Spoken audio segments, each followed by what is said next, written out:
Hello students, आपका हमारे channel में हार्दिक स्वागत है। आपको मैं आज 10th क्लास का लाइट रिफ्लेक्शन रिफ्रैक्शन का दूसरा लेक्चर बताने जा रहा हूँ। देखिए,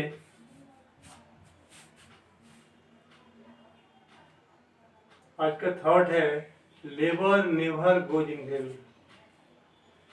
परिश्रम कभी व्यर्थ नहीं जाता है। यदि कोई बच्चा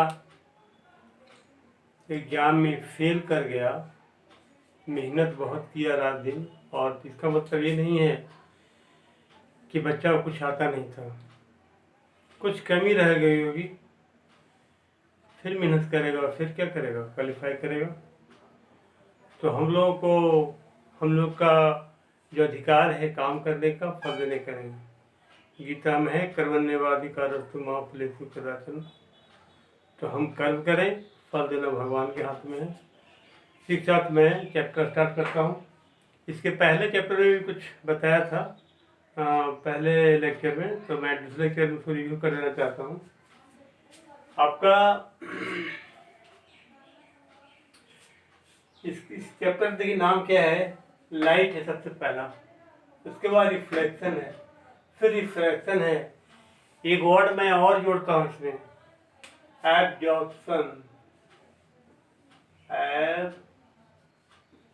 एब्जॉर्प्शन, क्योंकि किसी मटेरियल के द्वारा लाइट रिफ्लेक्ट भी किया जाता है और रिफ्रैक्ट भी होता है और एब्जॉर्ब भी होता है।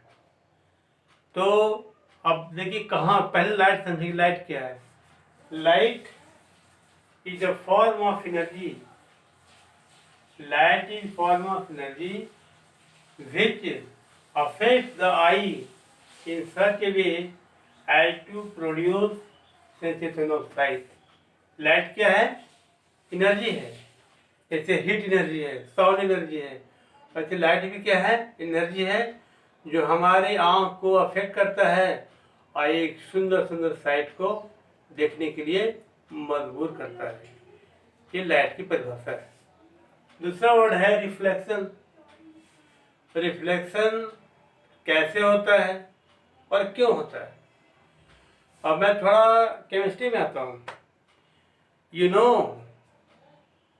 आप जानते हैं कि material is made up of tiny particle, that is called atom. But you also know, atom मतलब होता है इंडिविजुअल, बट बाद में एटम के बाद में एटम को भी क्या किया गया? तोड़ दिया गया। Atom is also made up of 3 fundamental particle, electron, proton and neutron. तो हमारे हर मटेरियल में ये तीनों कण मौजूद रहते हैं, इलेक्ट्रॉन भी, प्रोटॉन भी और न्यूट्रॉन भी। केवल एक पदार्थ है, एक सब्सटेंस है जिससे आपका एक चीज नहीं है। वो कौन सा है? आप लोग जानते भी, नहीं जानते जान लीजिए, वो है हाइड्रोजन। हाइड्रोजन का एटॉमिक नंबर 1 होता है। देखिए एटम है, इसके बीच में न्यूक्लियस है, यहाँ पे आपका न्यूट्रॉन और क्या रहता है? प्रोटॉन रहता है। इसमें न्यूट्रॉन नहीं है, इसमें केवल एक प्रोटॉन है और एक इलेक्ट्रॉन है। ये एटॉमिक नंबर से पता चलता है, नंबर ऑफ इलेक्ट्रॉन और नंबर ऑफ प्रोटॉन।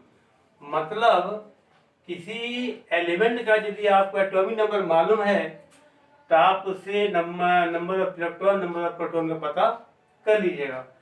तो केवल हाइड्रोजन ही है जिसमें न्यूट्रॉन नहीं है, लेकिन बाकी जितने भी मटेरियल दुनिया में हैं सब में इलेक्ट्रॉन, प्रोटॉन, इसीलिए इसको कहते हैं फंडामेंटल पार्टिकल।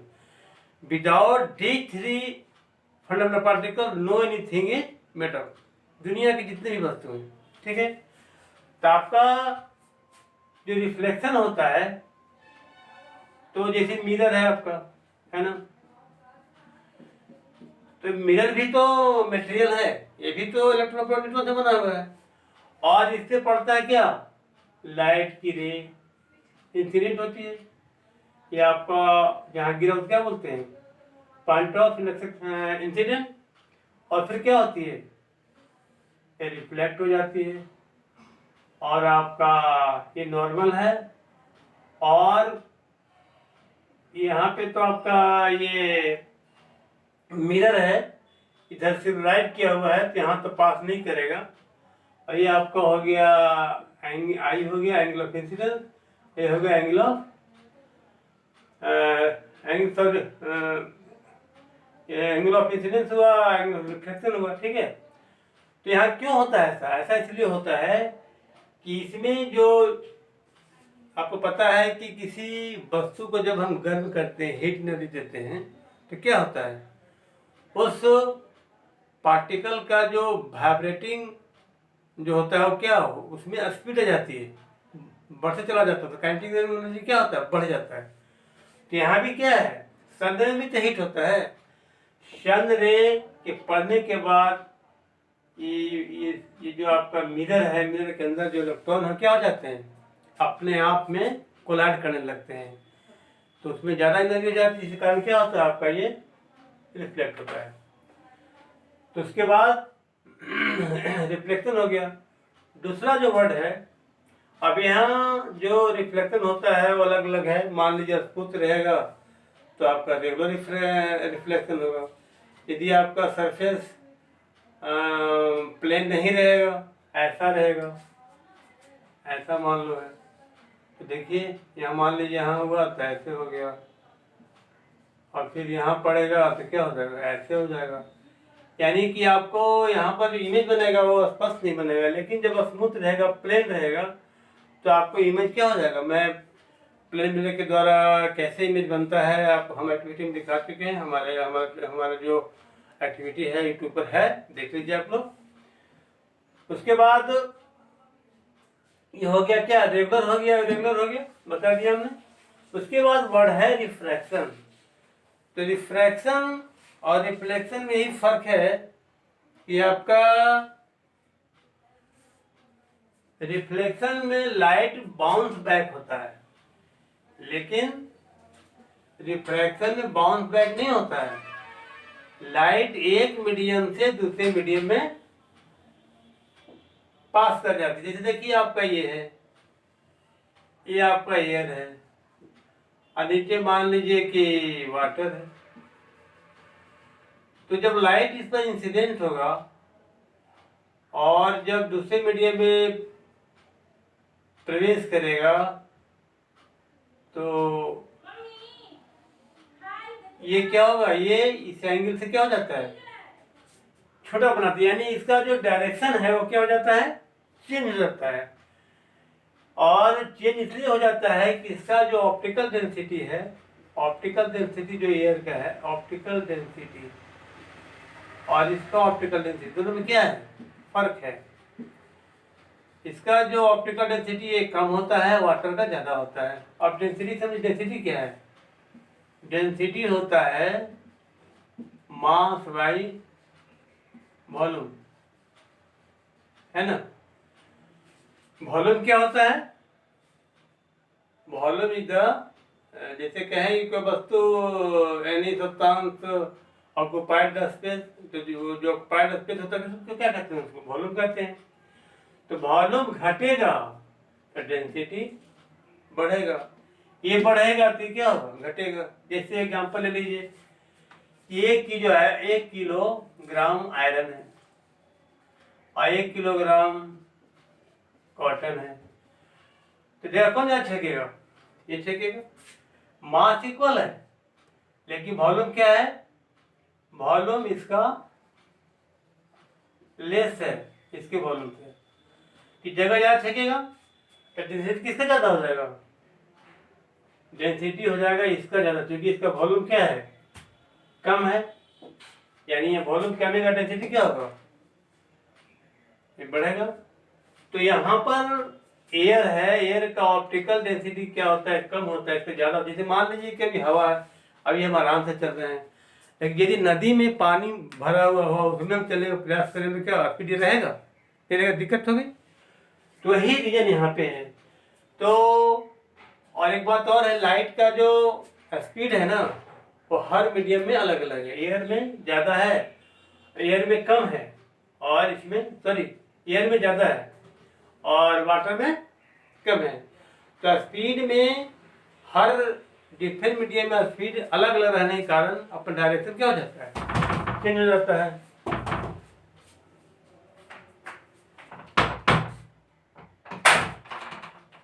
यहाँ पर ठीक करवाना, ठीक हो गया कर दो।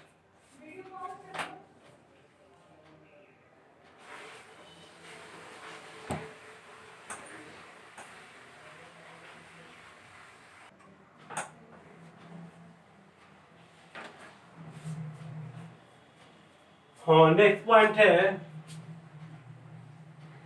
एब्जॉर्प्शन। तो अभी आपको बताया हम कि रिफ्लेक्शन में क्या होता है, लाइट बाउंड बैक हो जाता है, और रिफ्रैक्शन में एक मीडियम से दूसरे मीडियम में जाता है, अपना डायरेक्शन चेंज कर लेता है। बताया कि क्यों चेंज करता है, क्योंकि उसका स्पीड अलग अलग होता है। थर्ड जो वर्ड हमने ऐड किया है एब्जॉर्प्शन मतलब लाइट ऑब्जेक्ट के द्वारा क्या होता है, एब्जॉर्ब होता है। जैसे आपका जो ब्लैक वस्तु है, जिसका कलर ब्लैक होता है, वो लाइट को, हीट को क्या करता है, एब्जॉर्ब करता है। इसका यदि आपको अनुभव करना है तो आप गर्मी के दिनों में, जैसे भी गर्मी चल रहा है, और ब्लैक कपड़ा पहन के जाइए, देखिए कितनी गर्मी लगती है। गर्मी के दिनों में हम लोग को व्हाइट कपड़ा पहनना चाहिए और कॉटन पहनना चाहिए। क्यों? क्योंकि व्हाइट लाइट को रिफ्लेक्ट कर देगा, उससे राहत मिलेगी। और दूसरी बात की यदि सेटिंग होगी तो सेट एब्जॉर्ब करेगा कपड़ा, और आपको जो इन्फोरेशन होगा वो आपकी बॉडी से होगा, और आपका टेम्परेचर क्या हो जाएगा, ठंडा हो, सुकून मिलेगा। लेकिन सिंथेटिक पहनिएगा तो उसे सुकून नहीं मिलता है। तो ब्लैक बॉडी आपका हीट का बहुत ज़्यादा क्या करता है, एब्जॉर्प्शन करता है। तो लाइट जब किसी वस्तु पर इंसिडेंट होता है तो 100% रिफ्लेक्ट नहीं होता है, कुछ कुछ एब्जॉर्ब कर लेता है, और बाकी जैसे मान लीजिए कि कोई ग्लास है, या मान लीजिए वाटर है सपोज। तो वाटर क्या है, आपको पता होना चाहिए कि लाइट के बेस पर 3 तरह का ऑब्जेक्ट होता है। एक होता है कौन, ट्रांसपेरेंट, दूसरा होता है ओपेक, और तीसरा होता है ट्रांसलूसेंट। तो यहाँ वाटर क्या है, वाटर ट्रांसपेरेंट है, क्योंकि आप यदि वाटर में कुछ रखा हुआ है तो आप उसको आराम से देख सकते हैं। कल हमने दिखाया था भी आपको। और देखिए जो यहाँ पे है, एक सिक्का रखे थे, और रखने के बाद भी दूर चले गए थे तो नहीं दिख रहा था। फिर बाद में वाटर ऐड किया तो क्या किया, जगह चेंज कर दिया, क्योंकि डायरेक्शन बदला, और ये जगह यहाँ था तो अब कहाँ दिख रहा था, यहाँ। तो दूर जाने के बाद क्या हो गया, सिक्का का जगह शिफ्ट हो गया ड्यू टू रिफ्लेक्शन। यहाँ भी यदि लाइट, तो ये वाटर के सरफेस पे इंसिडेंस होता है तो कुछ रिफ्लेक्ट होगा और कुछ क्या होगा, आपका रिफ्लेक्ट हो जाएगा। यहाँ रिफ्लेक्शन भी हो रहा है और रिफ्रैक्शन भी हो रहा है।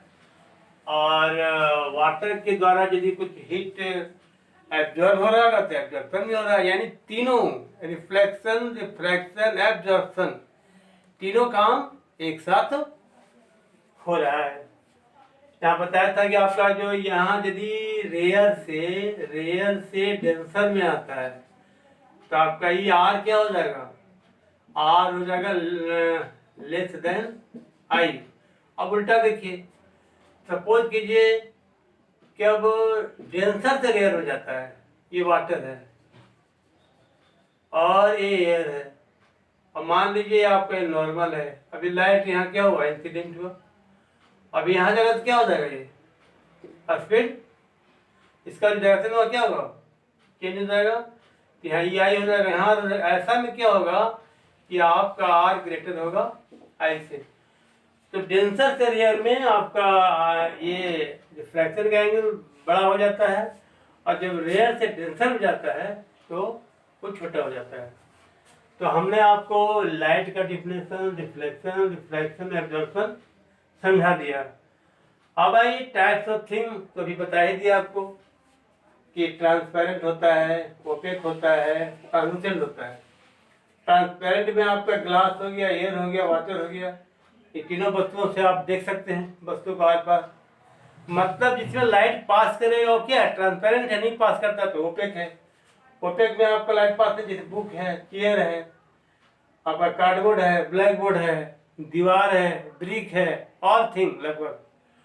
और आपका ये जो ट्रांसलूसेंट है, ट्रांसलूसेंट में क्या होता है कि पार्शियली पास करता है। जैसे आपका रंगीन जो शीशा होता है, आपका ये वायली पेपर हो गया, पेपर को आप तेल में डुबा दीजिए या फिर देखिए तो उसमें थोड़ा थोड़ा दिखता है। कलर्ड ग्लास हो गया। ये तीन क्या हो गया, ये आपका टाइप्स हो गया ऑब्जेक्ट का। फिर है कि वाइड एंड शैडो फॉर्म। तो हमने एक्सपेरिमेंट एक्टिविटी दिखाया था कि light travels in a straight line. Suppose कीजिए कि, देखिए मैं दिखाता हूँ, आप एक टॉर्च, इसे एक टॉर्च है,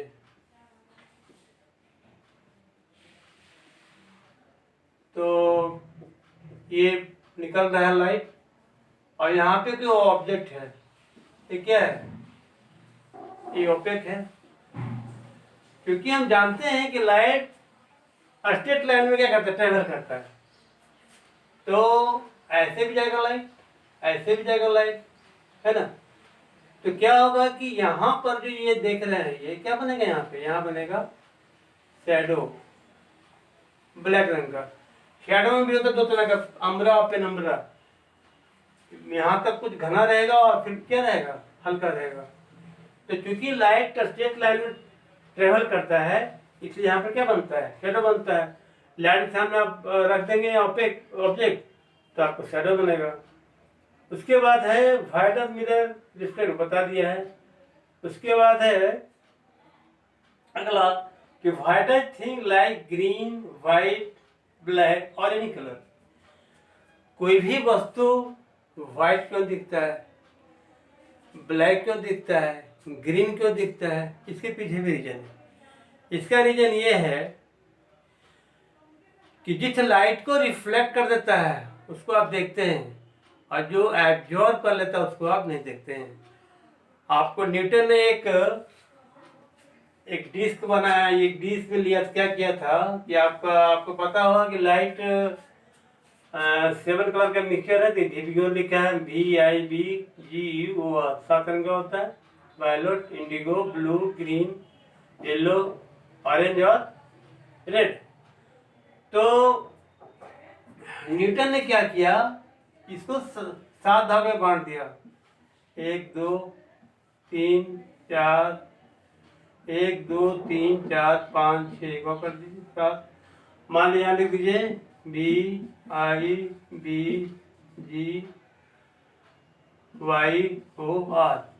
क्या किया इन्होंने, इसको कलर कर दिया सबको सब रंग से, और इसको तेज घुमा दिया। तो घुमाने के बाद ये सब रंग नहीं दिख रहा था, क्या दिख रहा था, व्हाइट। यानी व्हाइट लाइट जो है वो 7 कलर का मिक्सचर है। एक ये हो गया, एक आप इससे भी प्रिज्म से देख सकते हैं। प्रिज्म में जब आप लाइट इस पर इंसिडेंट कराएंगे तो क्या होता है, ये आपका 7 कलर में बढ़ जाता है, जो होते हैं डिस्पर्सन ऑफ लाइट। फिर आपका रेनबो बनता है, जब पानी पड़ता है और कोई ड्रॉप आकाश में जब टंग जाता है कोई ड्रॉप, तो जब ड्रॉप से जब लाइट पास करता है तो भी क्या बहुत सुंदर दृश्य देखने को मिलता है। रेनबो में भी 7 कलर होता है।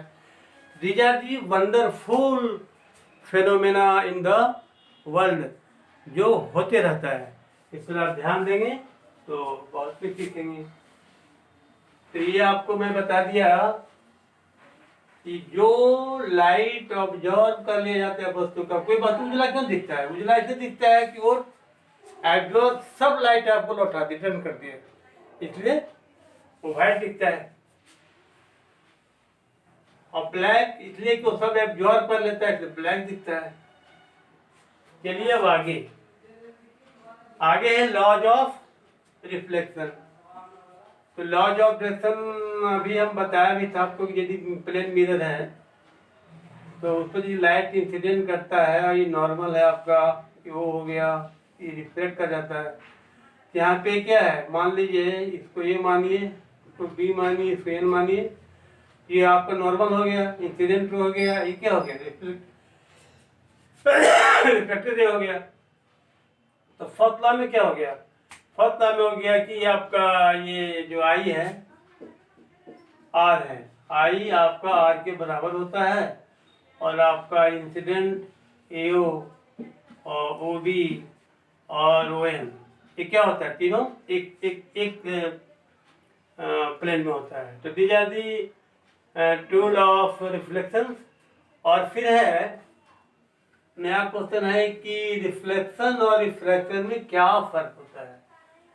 तो मैं अभी बताया कि रिफ्लेक्शन में लाइट बाउंस बैक होता है, bounce back in initial medium, मतलब जिस मीडियम से इंसिडेंट होगा उसी मीडियम में रिफ्लेक्ट होगा। और रिफ्लेक्शन में क्या होता है कि लाइट एक मीडियम से दूसरे मीडियम में ट्रांसमिट करता है, यही दोनों डिफरेंस है। उसके बाद मिरर है, टाइप्स ऑफ मिरर। तो पहला आपका प्लेन मिरर हो गया, दूसरा आपका स्फेरिकल मिरर हो गया, फिर स्फेरिकल मिरर का दो पार्ट हो गया, कनकेव मिरर और कन्वेक्स मिरर। तो प्लेन मिरर के बारे में मैं बता चुका हूँ एक्सप्लेन के माध्यम से भी कि प्लेन मिरर में कैसे वर्चुअल इमेज बनता है। जैसे मान लीजिए हम मिरर के सामने रहेंगे तो चेहरा दिखता है, नहीं रहेंगे तो नहीं दिखता है। और यही बताया था कि ऑब्जेक्ट का जो हाइट होता है वो भी क्या होता है, दूर नज़दीक ले जाते हैं तो नज़दीक जाता है, दूर करते हैं तो दूर होता है, यानी कि ऑब्जेक्ट और मिरर के बीच में डिस्टेंस जो होता है इक्वल होता है। और मिरर बनता किधर, बिहाइंड, ठीक है। और लेटर डिस्पर्सन होता है, उल्टा दिखता है, साइड चिन्ह। उसके बाद है स्फेरिकल मिरर। स्फेरिकल मिरर जैसे मान लीजिए यह स्फीयर है, जैसे फुटबॉल होता है ना, वैसे मान लीजिए कि हम ग्लास का स्फीयर ले लिए, इसको वर्टिकली काटिए, ऐसे ऐसे काटिए, ऐसे, तो काटिए तो क्या मिलेगा, ऐसा मिलेगा, ऐसा मिलेगा, ऐसा मिलेगा। काटने के बाद इसको यदि आप सिर्फ राइट कर दीजिए, इसको बाहर से कर दीजिए और इसको अंदर से कर दीजिए, तो जब बाहर से कीजिएगा, आउटवर्ड कीजिएगा, तो इसका ये क्या है, ये है आपका रिफ्लेक्टिंग सरफेस। रिफ्लेक्टिंग सरफेस है, इसमें क्या बोलेंगे, कनकेव मिरर। कनकेव मिरर मतलब इनवर्ड रहेगा, रिफ्लेक्टिंग सरफेस तो बोलेंगे कनकेव। और यहाँ देखिए ये है आपका, ये है रिफ्लेक्टिंग सरफेस आउटवर्ड, ये हो जाएगा आपका, हाँ रिफ्लेक्टिंग सरफेस है, रिफ्लेक्टिंग सरफेस। तो इसको बोलेंगे क्या, इसको बोलेंगे हम कन्वेक्स मिरर।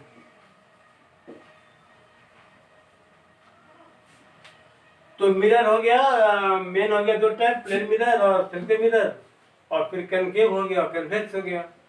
उसके बाद कुछ, हाँ उसके बाद आपका लॉ ऑफ रिफ्लेक्शन है। जैसे लॉ ऑफ रिफ्लेक्शन है वैसे लॉ ऑफ रिफ्लेक्शन भी है।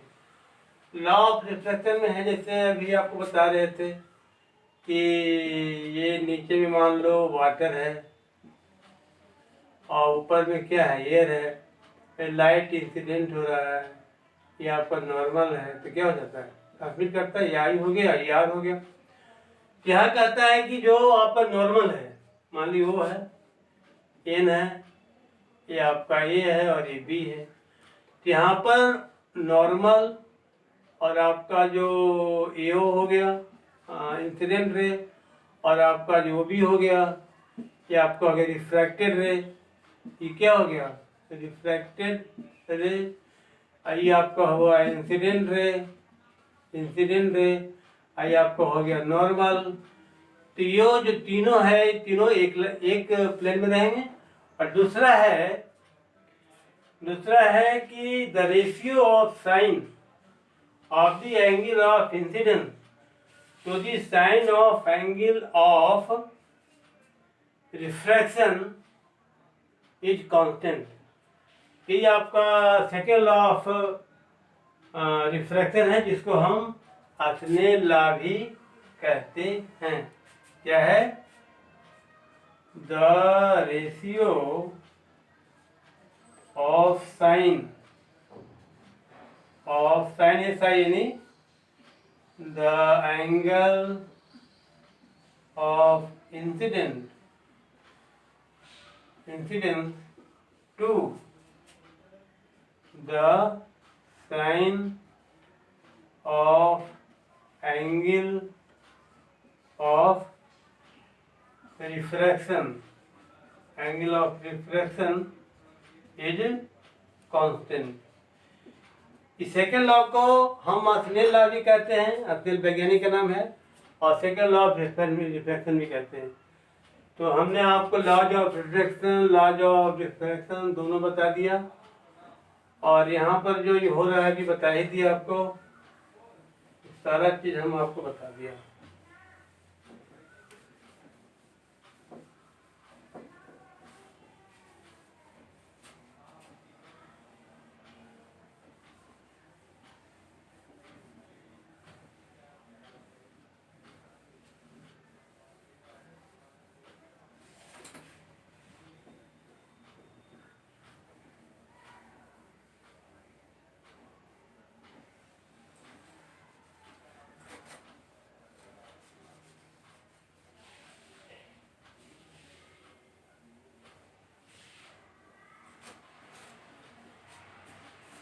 इसके बाद आपका ये जो स्पेशल टर्म है,